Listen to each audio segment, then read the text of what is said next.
Hi YouTube, this is Valen. This is episode 2 of my Defiance of Fate long play. Last time we left off, we had a quest to make a hammer. Put a couple of sticks in here for a handle like this, and 2 planks for a hammerhead, and that gets you a hammer. Now it's going to want us to make dust so that we can make clay. To do that, we're going to need some dirt, so I'm going to run a time lapse, harvesting trees.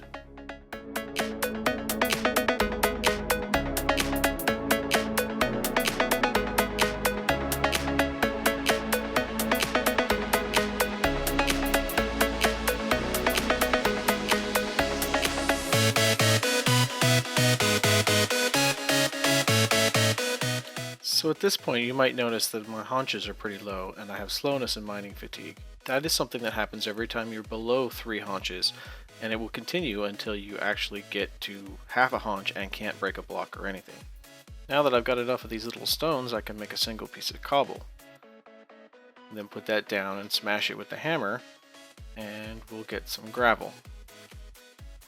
Take that same gravel, put it back down, smash it with the hammer again, and we get sand. Smash the sand, and we get dust. That dust we take over and we put in a barrel that already has water in it, and it makes clay. Take the clay, smash it with just your hand, and it turns into the clay balls that you can use to make an unfired bucket. Cook the bucket in the furnace, and then we've got a bucket we can use to move water. We can use this bucket to move lava, but it will only work once. After we put the lava down somewhere, the bucket will break. We don't have a lot of these silkworms for food, and they're not worth a whole lot food-wise, but they'll have to get us by until we can get our fishing set up.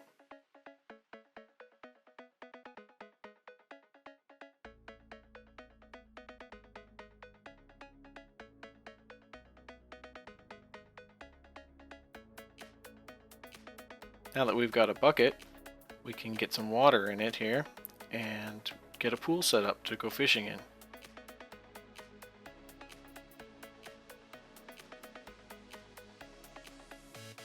So I'm going to time lapse building that, and we'll be right back.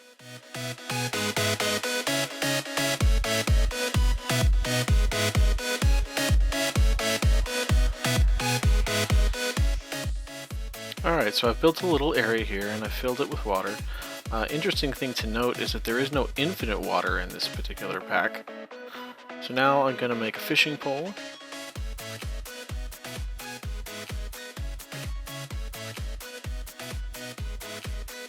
And one of the things that you should know is that fishing is sometimes a little hokey. So if I cast my bobber just straight out, well, it actually worked that time, but you see the little effects in the background happen when it's working right, and you see now that I've cast it here, it's not there. The little bubbles in the background. See, they're there that time. So, there is a better way. Basically what you do is you look straight up and then down just a little bit and cast it. And what it'll do is it'll make a nice high arc and come down and land in the water. I found that this way works 100% of the time, well, as long as you don't angle it too much and land it outside the pool. The other way you could handle this is by building a much larger and deeper pool. I find that that's too much work though, and arcing it up in the sky is just fine.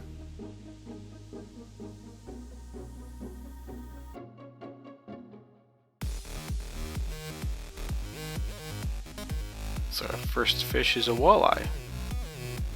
I'm going to time-lapse a whole bunch of fishing now and make a nice little stockpile of fish.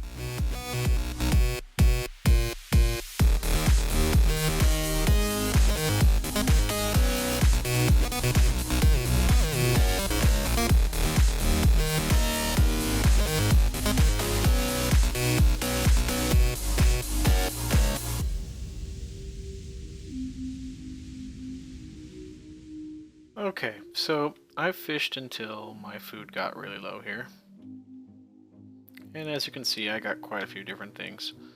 Seaweed is interesting.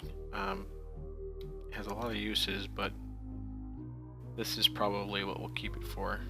Being able to grow seaweed is kind of nice. So let's just do that. We forget. Fortunately, we won't be able to plant it for a while. We'll go ahead and put that in here. Some of the other things we got some boots, so I'll put those on. I guess no reason not to. Got an enchanted book that I kind of want to use on my fishing pole, but kind of want to save for the protection for, because that's pretty good. So I don't know what I'm going to do with that. We did get some fish, quite a few octopus, so what we'll do is we're going to eat one raw, and we're going to cook one. And I guess we need some fuel for that.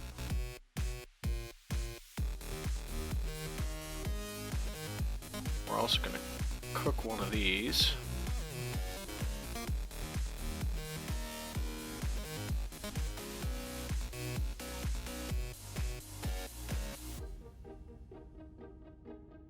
What we're doing here is we're making sure that we're splitting up what we're eating so that we're getting the maximum use out of each.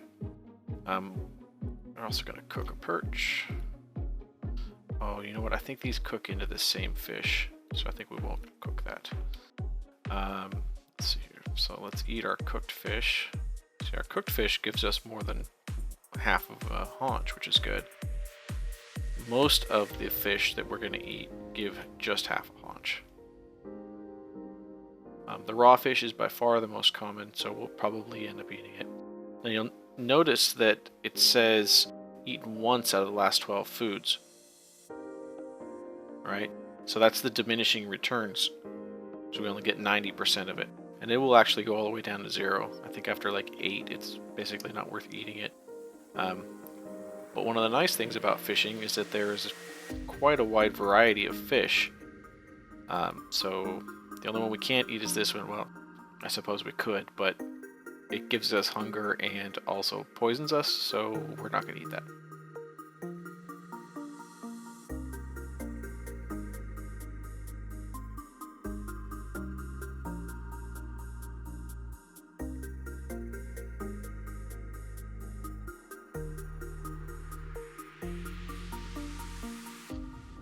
So you already ate one of those, so we're going to eat that.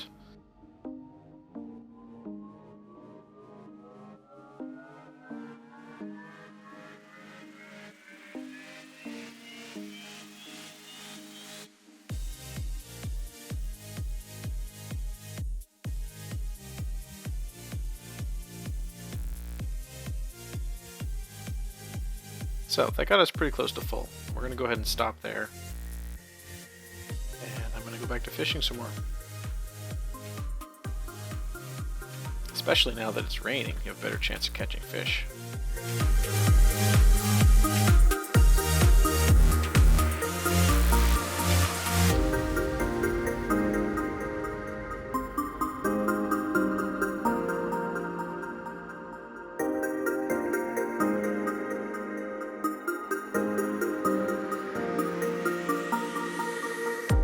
Okay, so I'm going to show you one of the things that is in this mod pack, which is pretty neat. It's the drying racks, and I actually made one of them in a time lapse here, so I'm just going to make one with you right now.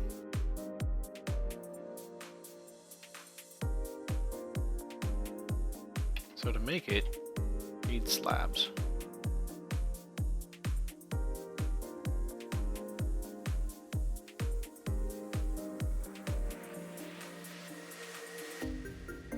So you just put 3 slabs across like this, just the same as a slab recipe, and it turns into a drying rack.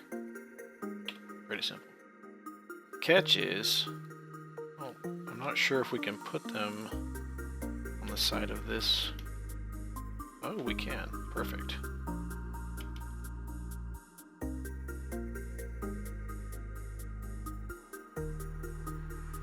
Alright, so what you do with the drying rack is you take fish and you dry it there. Basically, you right click it and it sits there, and after like 5 minutes it will turn into dried fish. I don't think I can use that one up there. Oh no, I can. Yeah, you can see it just hanging out over the dirt there. That's an interesting bug. So, yeah.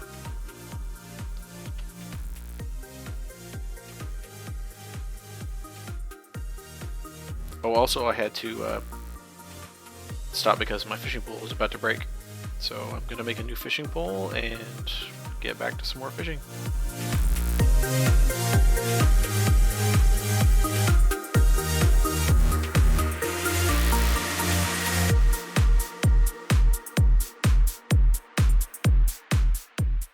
Okay, so I'm basically time to eat again. Looks like these still haven't changed yet. Now, one of the things I fished up was rotten flesh, which was you typically get from zombies. You can actually put that on a drying rack as well, and it turns into monster jerky, which I will do as soon as one of these is done. But for now, we need to talk about salmon. Salmon is the one fish that you should always cook. It's basically because the raw version is the same as all the other fish, so it's not really worth eating.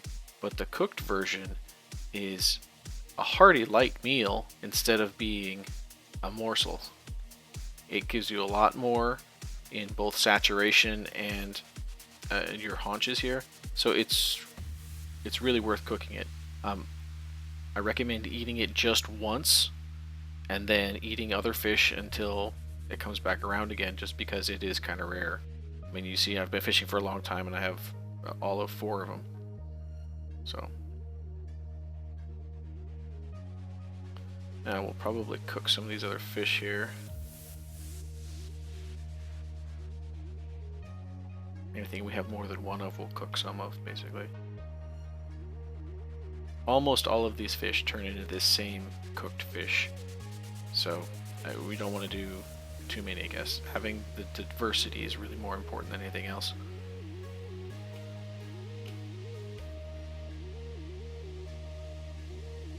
So let's see, eaten once, not eaten.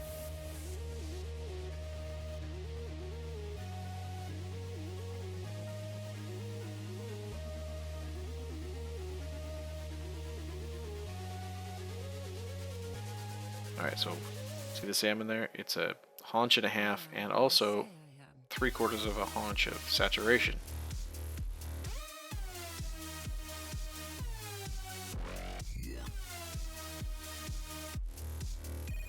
You gotta be a little bit careful because one of the mods in here will automatically refill stuff into the slot, so after I eat one, it's gonna put more in it. Well, sometimes it does, if there is more. So if you don't want to eat all of them, you need to make sure that you're watching out for that.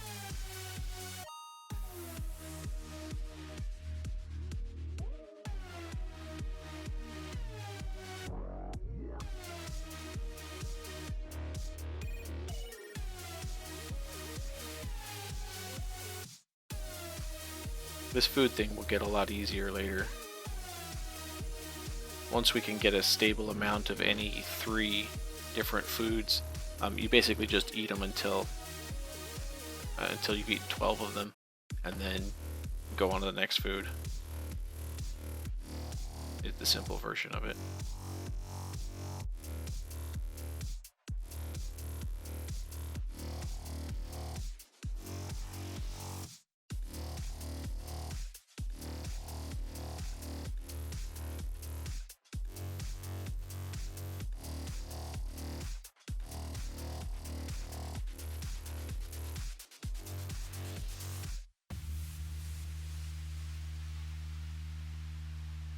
Okay, let's see. I'm gonna make a chest just for fish.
probably alright on fish for now. Got a couple of dirt here. Let's go through and sieve them out and get some stones. And so I got 8. So I have to make 2 cobble.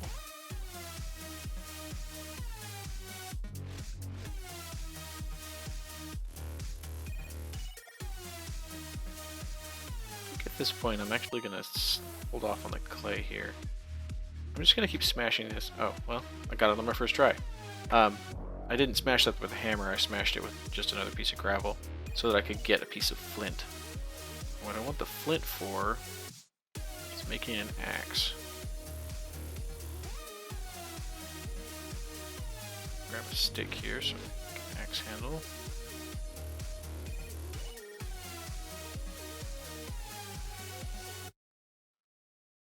See, this stick turns into a wooden tool rod when you put it with the tool rod pattern. Then we put that in the tool station. You can go here to the axe and it will change this out so you can see what to make. The axe head there and the tool handle there. And now I have an axe.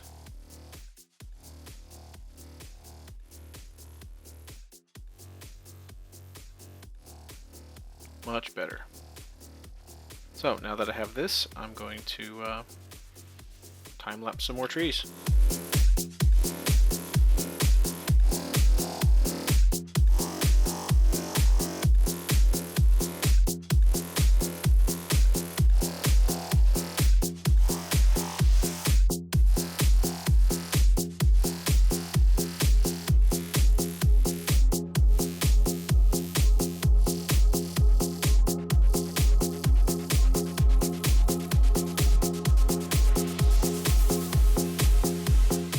So I chopped down quite a few trees there, and now my hatchet has taken some durability damage, which is fine, we'll get to that in a minute, but you'll notice that I have an XP rating on it, and it's almost halfway done. And what happens when it levels is it gains one random effect, and sometimes it gains an empty modifier slot that we can add whatever effect we want.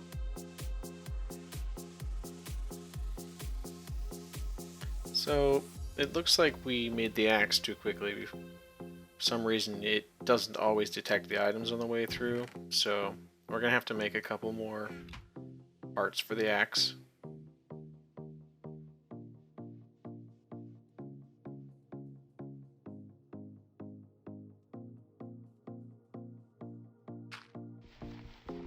We'll just break this gravel over and over just like last time to get some flint, and we'll be able to make the axe head. Unfortunately, it looks like I'm not getting nearly as lucky as I did last time.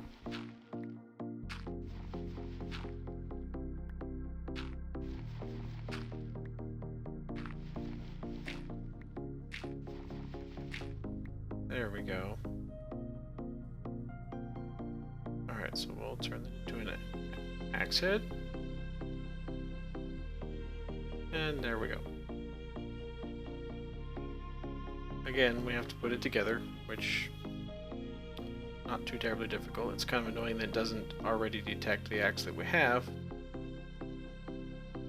So one of the more interesting things you can do is you can actually just throw parts in there without having to switch it over to whatever item it is that you're trying to make. Let me get rid of my window there. Now, if you do switch it over, it will show you what parts you need to make the thing, which can be really helpful.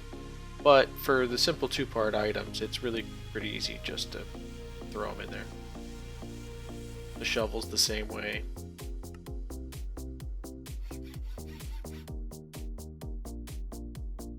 There we go, all done with that. So the next thing we gotta do is we gotta make a crucible. And to do that, we're gonna need a bunch of clay and a bunch of bone meal. So we're gonna have to build ourselves a monster box. I think we're gonna put it out that way.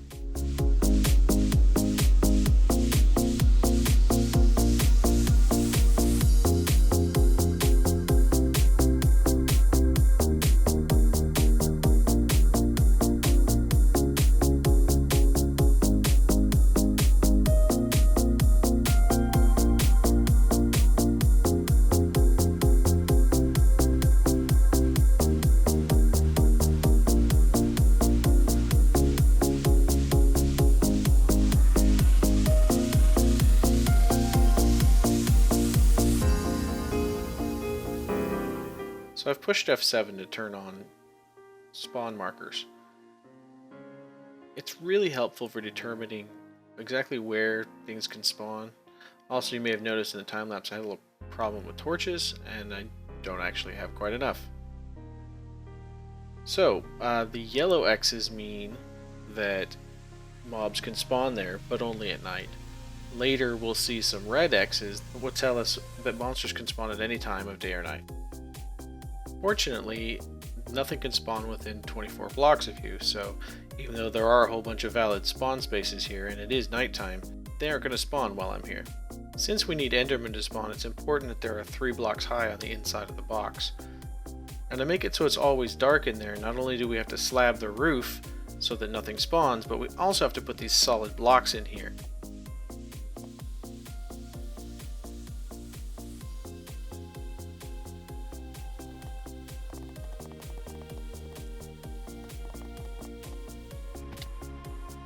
Now, I know it seems kind of derpy, but I'm going to have to slab these up because I don't really want to run all the way back over there and get torches just to come back and find a creeper over here. You know, skyblock, you have to be pretty much careful of everything.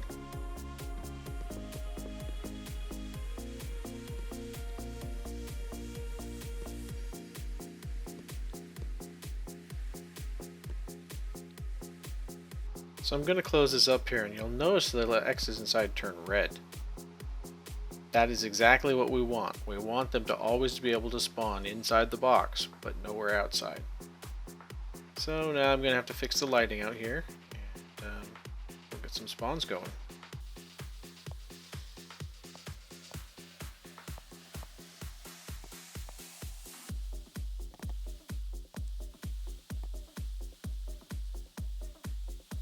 So this walkway is exactly 20 blocks long, and with there being a few extra blocks out there, it will make it so they should always spawn while we're here. And if we just wait here a second, we should see something spawn.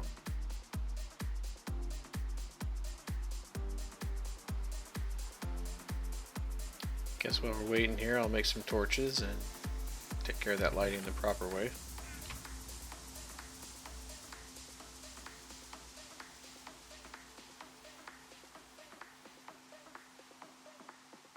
I think I'm going to cook another stack of wood too, getting pretty low on fuel.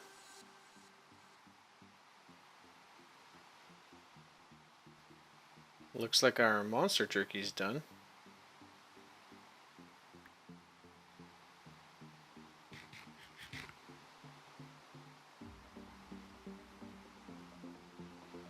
Not quite sure what's going on. Something should have spawned by now.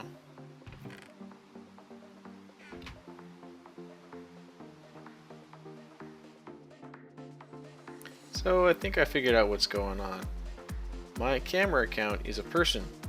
Actually affects the world, kind of. In this case, it is too close for things to spawn.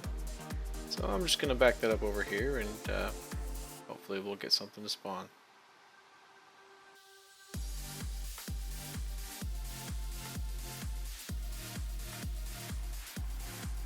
And there we go. We have our first customer. So the way this works is they can't see you through that gap, but you can sneak and just barely chop their toes off, which is pretty nice. Get rid of my window there. Now in the top left you can see their health. A little bit about them, a little picture of them and stuff. It's kind of neat.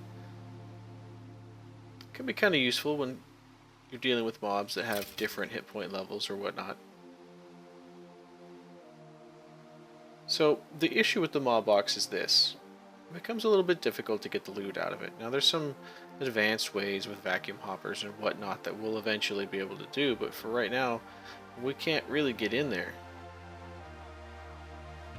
The simplest way I've found, and the most effective way, because chopping your way into the side every single time is really kind of annoying, is to put a barrel of water out there and just pick it up with a bucket and throw it into one of the sides. It'll push the items out and you should be able to grab them pretty easily. Conveniently, it's raining right now too, so we should be able to have it fill up with water on its own.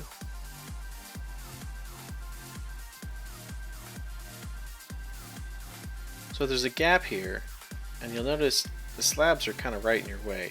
That's on purpose. That makes it so the mobs can't see you, the light can't get in.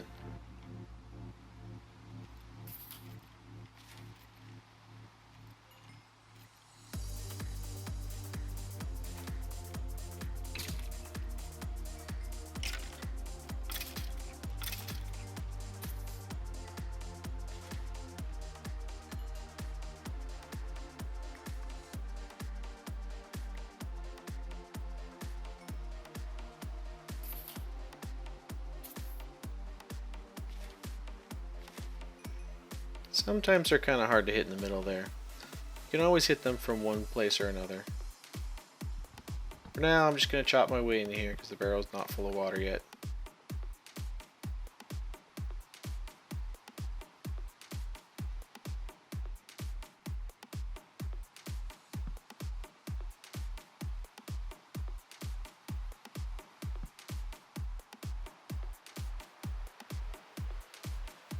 So, time to do a little cleanup on this platform, I think.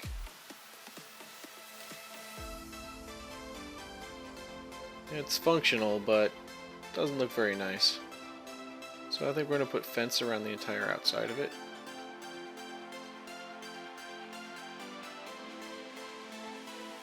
Give us a nice place to put our torches too.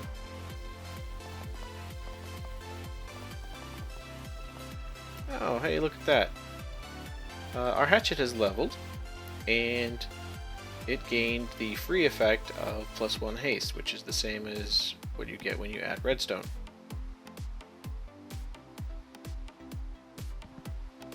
It's a whole bunch of random effects. Would have preferred to be moss, but hey, free is free. Oh, jeez, almost did that. Digging straight down in any skyblock is about the worst thing you can ever do. The one time you're expecting a block to be below the one you're digging out and isn't just makes it not worth it. It's almost never a reason that you can't dig from the side anyway, so there's no reason to risk it really. So I like putting one in the corner and one on the side. Except for, of course, the side where the path comes in, where I just put one on either side of the path.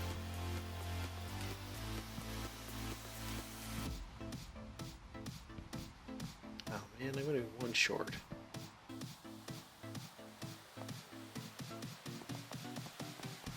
Always kind of like leaving the gap there.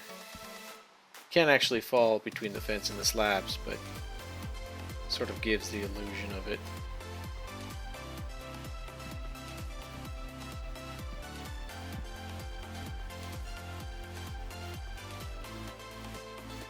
And I'm out of wood.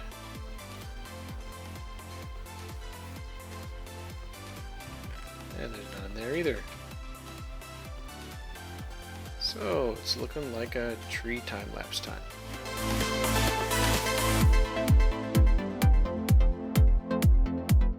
So I had to interrupt that time-lapse because my hatchet is broken. They're not terribly difficult to repair, but I need flint to do it, so I'm going to have to break down some more cobble and gravel to get more flint.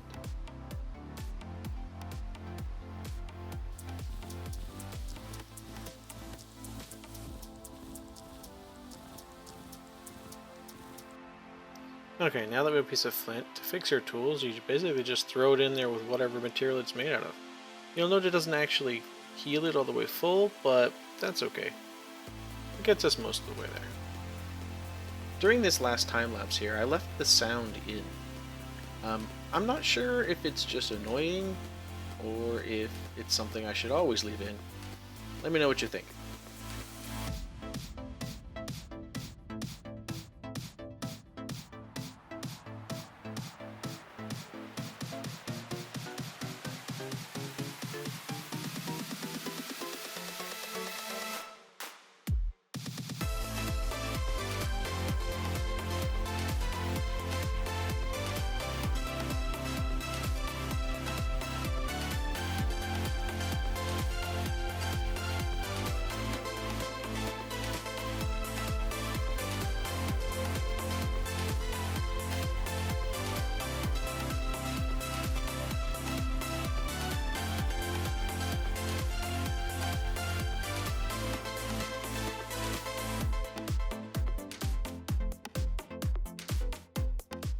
You might have caught it earlier, but I missed a torch. If you watch close, you'll see a zombie.